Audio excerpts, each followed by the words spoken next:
আসসালামু আলাইকুম। Wow cook চ্যানেলে আপনাদের সবাইকে স্বাগতম।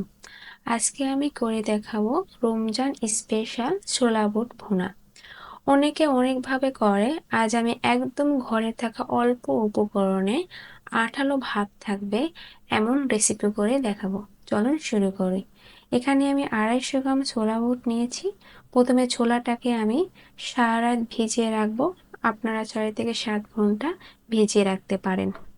এই যে সারা রাত ভিজিয়ে রাখার পর ছোলাগুলো সুন্দরভাবে ফুলে টসটসা হয়ে গেছে। আমি পরিষ্কার পানি দিয়ে ধুয়ে নিয়েছি। এখন ছোলাটাকে সিদ্ধ করার পালা। আর ছোলাকে আঠালো করার জন্য নিয়েছি আলু। এটাও একত্রে সিদ্ধতে দিব। আর দিব 1 টেবিল চামচ লবণ। আর দিব পর্যাপ্ত পরিমাণ পানি। এমন পরিমাণ দিব যেন ছোলা ডুবে থাকে আর ছোলা সিদ্ধ হওয়ার পর যেন পানি থেকে যায়। তারপর সব একত্রে প্রেসার কুকারে সিদ্ধতে উঠিয়ে দিব। ছোলাটা সুন্দরভাবে সিদ্ধ হয়ে গেছে। একটা চাপ দিয়ে দেখাই, দেখেন কত সুন্দর সিদ্ধ হয়ে গেছে। আর আলুটাও সুন্দরভাবে সিদ্ধ হয়ে গেছে।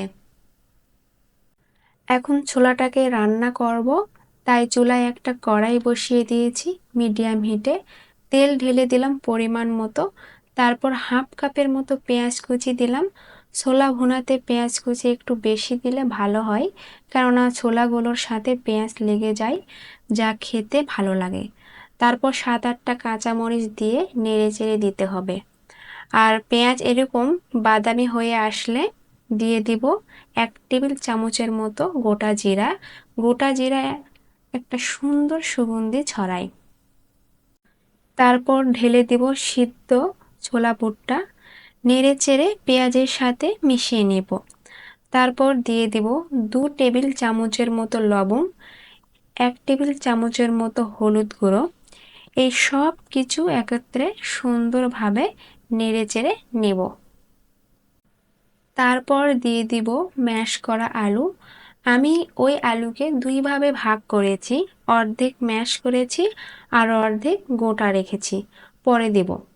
ছোলা আঠালো করার বড় একটা টিপস হচ্ছে আলু ম্যাশ করে দিতে হবে। এখন একটুখানি পানি দিয়ে ঢেকে দিব যেন মশলাগুলো ছোলার সাথে সুন্দরভাবে লেগে যায়। আর এভাবে হাই হিটে 5 মিনিট রান্না করব। তারপর একটু নেড়েচেড়ে নিয়ে ওই অর্ধেক গোটা আলুটা দিয়ে দিব। এই আলুগুলো দাঁতে পড়লে খেতে ভালো লাগে। তারপর আবার একটু নেড়েচেড়ে পানি না শুকানো পর্যন্ত রান্না করব। এখন নেড়েচেড়ে নিয়ে হওয়ার আগে একটুখানি তেল দিব। এই যে ছোলা বুটটা হয়ে আসছে। এখন এর মধ্যে একটুখানি ধনিয়া কুচি দিয়ে নেড়ে চেড়ে নামিয়ে নিব। আর আপনারা যারা ধনিয়া পছন্দ করেন না তারা নাও দিতে পারেন।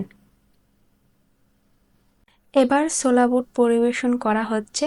দেখুন আমাদের ধোয়া ওঠা মজাদার ছোলা বুট একদম পারফেক্ট হয়ে গেছে।